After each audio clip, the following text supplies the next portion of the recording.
After 2 warm-up miles, 6 times a mile, and straight into a park run, I've put New Balance's SuperComp Rebel through its paces. But my biggest surprise with this shoe was... Hi guys, and welcome back to my channel. Today I am going to be reviewing the New Balance SuperComp Rebel. Interesting shoe. So I don't know if you guys have dabbled in the Rebel lineup previously. They are non-plated shoes, just like the Rebel V4 that I have here. When the Rebel V4 came out, it was designed as a do-it-all shoe, a plateless do-it-all shoe. So you could do your easy stuff in it, but you could also pick up the pace if you wanted to. New Balance then went on and released the Rebel V5, which I did not buy. I didn't buy it because I didn't need it at the time.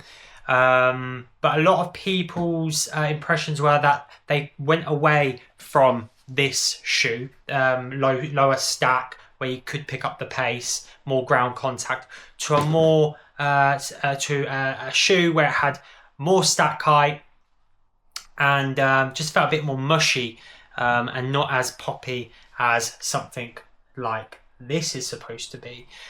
So a lot of people didn't touch or didn't want that Rebel V5, or they were disappointed with the Rebel V5 because it didn't allow them to pick up the pace.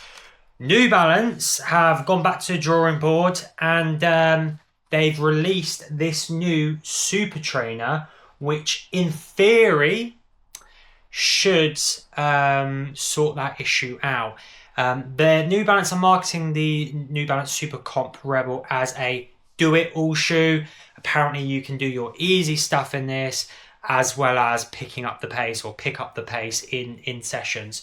So I will be testing this shoe with the following use case. So I will do a 2-mile easy warm-up at zone 2.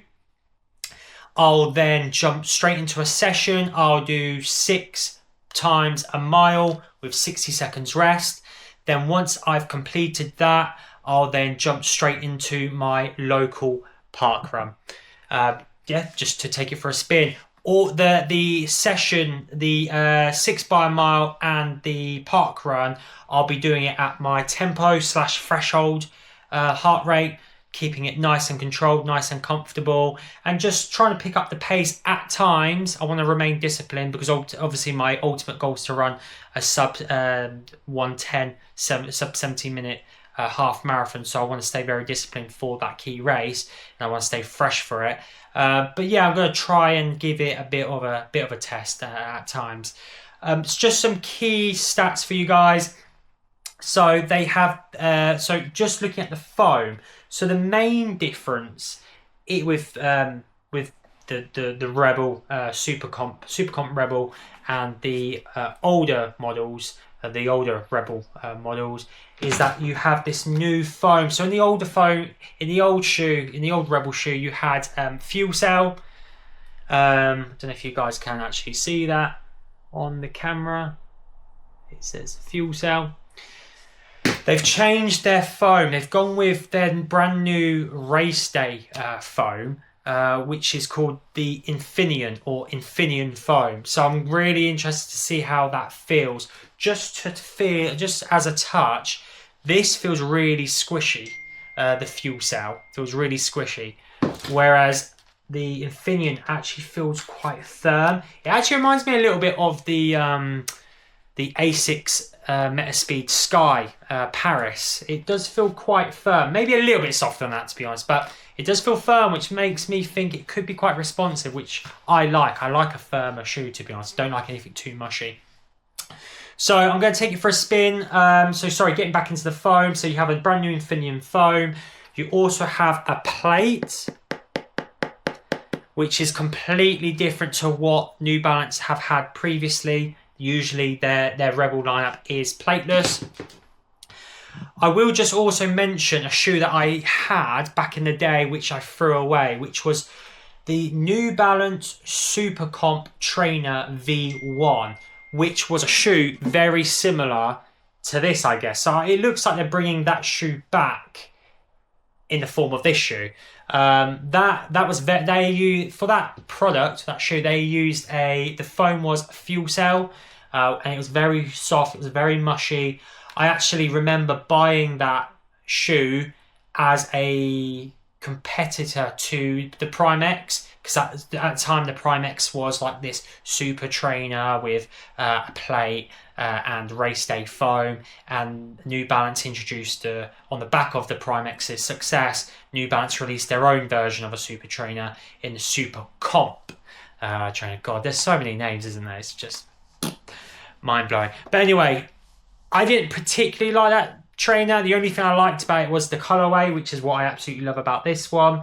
So it will be interesting to see how this one feels, because the other one was marketed as a super trainer and it did, I guess, feel like a super trainer. But I mean, comparing it to the original Prime X, I mean, the Adidas Prime X, that was an absolute monster. So putting any other shoe on felt like a disappointment, to be honest with you. So it'll be interesting to see how this one feels, if it feels more like a race day trainer. Just going into the stack height, you have 40mm in the heel, and you have 36 in the forefoot for a 4mm drop. I actually really like that stack height. One of my first ever race day shoes was the Vaporfly, the Nike Vaporfly, and that drop, heel to toe drop, was 8mm. And I ran really fast in that shoe. So I was like, 8mm drop, that is my go-to.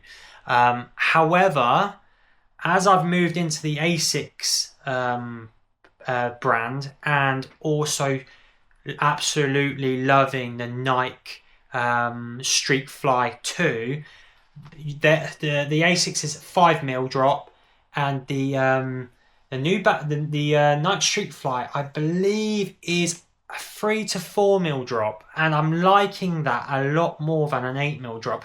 But again, we'll see. We'll take it for a spin and give it a test out on the course.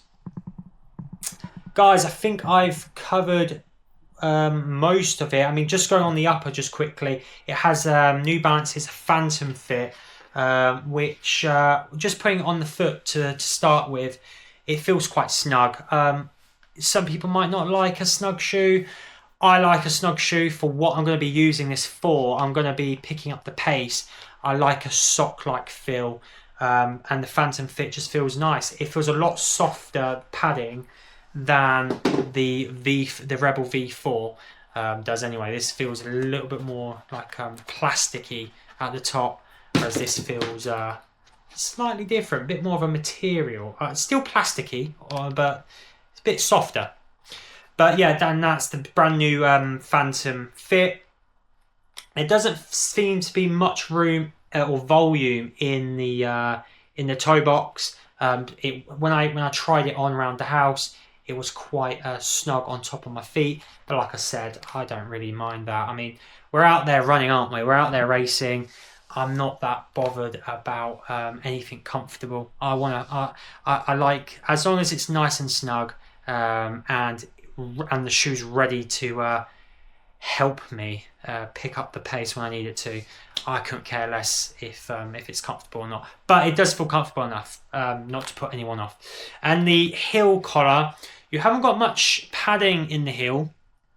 It's almost like a race day heel collar at the back. Not much padding, but just soft enough, to be honest. And it is not very flexible either on the back there. I don't know if you can see that push test. There you go. Not very flexible, but that's fine. It'll cup your Achilles and your heel nice and tight. And the laces feel good quality as well. But I won't know. They're just the basic stats with the Phantom Fit for the upper, the midsole being the Infineon midsole, and the new added plate. Just quickly on the plate, just looking at New Balance's website, they've positioned the so comparing it to their race day shoe, they've positioned this SuperComp Rebel. The plate seems to be lower down. Apparently, it's supposed to then make it less aggressive, more like a training feel, which is interesting compared to their race day shoe, where they've put the carbon fiber plate a little bit higher within the shoe. Just looking at the outsole, they haven't really put much coverage, just a little bit up in the forefoot. There isn't any coverage here, which is a bit scary, because tomorrow when I let this rip in the park run, there are a lot of loose stones and loose gravel around the park. And then there's just a little bit of rubber on the outside here, outsole here, and that's fine. So sorry guys, my camera cut off. Where was I? I just want to talk about the weight quickly. I weighed this shoe myself in UK size 8. Both shoes came around about any weight between 205 grams and 210 grams, 211 grams in my UK size 8, my men's UK size 8. Right guys, that's the initial overview. I haven't ran in it yet, can't wait to test it. The next time you'll see me now is, well, you'll see a clip of me running, well, you'll see a chopped up version of me using this shoe in the park run. Then post park run, I will then go through my thoughts. How did I get on running in the New Balance SuperComp Rebel for the 2 mile warm up? How did I get on in the 6 by a mile session? And how did I get on in the park run? All right, guys, I'll see you in a bit. Cheers. C'est la nuit. The moon is low. What up, boys? The earth is warm.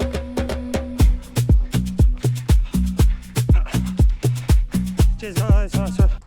Okay guys, that is the session done. So just to recap, I did a 2 mile warm up, nice and easy, keeping it in zone 2. Then I did a 6 times a 1 mile repeats, again at tempo pace.